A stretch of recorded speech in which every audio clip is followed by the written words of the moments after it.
With my peers, really, and I guess what it comes down to is I don't have a piece of chalk or a marker in my head. That's what my natural habitat, but bear with me, I'll try to get through this. I was here from 1984 to 1990 in the chemistry department. I'm now a program manager at the U.S. Department of Energy. And interestingly enough, while I was a student here at UC Berkeley, I was funded by the Department of Energy through a research grant from my advisor, Harold Johnson, through Lawrence Berkeley National Laboratories. The chemical, I guess that's called it was chemical physics program then. And that is the same program that I now manage. So it's good to be on this side of the equation in terms of giving the money as opposed to trying to apply and receive it. I guess I should point out a few of my contemporaries, obviously at our table, Dr. Gary May, Dr. Diane Gates, in engineering, also Dr. Ted Jordan in engineering, and my good friend Dr. Peter Dingus in physics. And some of the folks who aren't here tonight, at least I don't think they are, Dr. Valerie Taylor, Dr. Charles Brooks, and Dr. Kevin Cornegay, and also Dr. Colin Paris. Yeah. There's some other names. I know their faces, but I can't quite remember their names. And it was a dynamic time because there weren't that many of us in chemistry. I think the steady state was about 3 people. And I can name them myself, Colette Knight, and Alvin Kennedy, who's been very instrumental in Novachet. He's at Morgan State. He was one of the first persons I met when I arrived. And so seeing that, so BJS played a very important role because it allowed me to connect with a lot of, with a large number of African American students in engineering and science. And so there was a critical mass of folks in engineering. So that was a very strong benefit, and I'm very pleased that I was able to get involved in Novachet. The BJS and Novachet. I'm saying Novachet because one thing is I make mention of is in the chemistry department.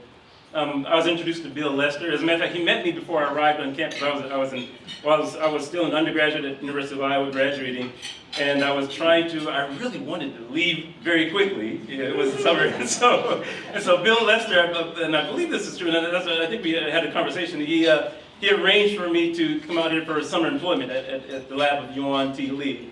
And so I'm very grateful for that. It allowed me to get acclimated and get settled and find housing before things got crazy in the fall. As you all know, when you're a graduate student, that first fall semester you're juggling a lot of things. Of course, your classes. You want to try to find a research advisor, start doing research, and of course there's teaching, right? That one of those things that you make the decision. I'm not going to start grading and doing that work until at least midnight because I need to get my other work done first. And so BJS was very instrumental. As I said, it was very, very good in terms of keeping a balance. We worked hard, but BJS had a number of, get-togethers at folks' houses. I know we would go on these hikes. Sometimes these would be subgroups, hikes to Tilden Park. And I think at one time at my house, you probably saw in some of the photos of Thanksgiving dinner. And, there's also a symposium with some of the faculty here and abroad. Of course, Professor Bill Lester was one of the participants, but also the late Professor Harry Morrison in physics. And then there are some other faculty. You'll see. I believe there was a couple of photos of that. You'll see that. So it was BJS and I believe Bessa doing that together. And I thought that was very, very, very positive development. The last thing I want to mention, or a couple of things I want to mention, is since I did mention black faculty, is that I would hope that BJS and Bessa continue to reach out to black faculty. Although I'm at the Department of Energy now, I was 14 years at the University of North Carolina, Charlotte as a faculty. You should know that faculty are very interested. Faculty are very interested in the outcomes of students, and we really would like to see. We want to see students succeed. And so that takes me to a recent development in my own background. I'm still full-time at the Department of Energy as a program manager, but this semester I decided to, it's sort of a long story, I won't go into details, but I decided to drive up the road to Morgan State. And so I'm teaching a class on Saturdays, the Introduction to Quantum Mechanics in the Physics Department, 3-hour class on Saturdays. And someone is asking, well, why do you do that? What's the compensation is not that much, but the compensation is the reward that you get for teaching. I think we really need to increase we always talk about the pipeline issue. we really need to increase the flow of black students with an interest in science and engineering. And so this is one path that I see that's something I can do rather easily. I understand that, I probably didn't do this earlier because you have a lot of family commitments, i.e., raising your kids. So now that I'm an empty nester, my daughter's in college, I said, what am I going to do with all this time? So like I said, I don't mind making that drive to Morgan State because I think it's very valuable, and I think it's something that needs to be done. And finally, I want to say one last thing is that, and I spoke with some of you about that earlier.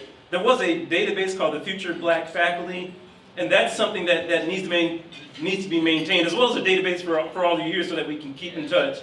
And so I would urge you all, and let me know what I can do too to facilitate that we need to remain active and keep these and maintain an active database of communication so that we can all sort of stay on top of this and encourage the next generation of not only black faculty, but just black students in the STEM fields.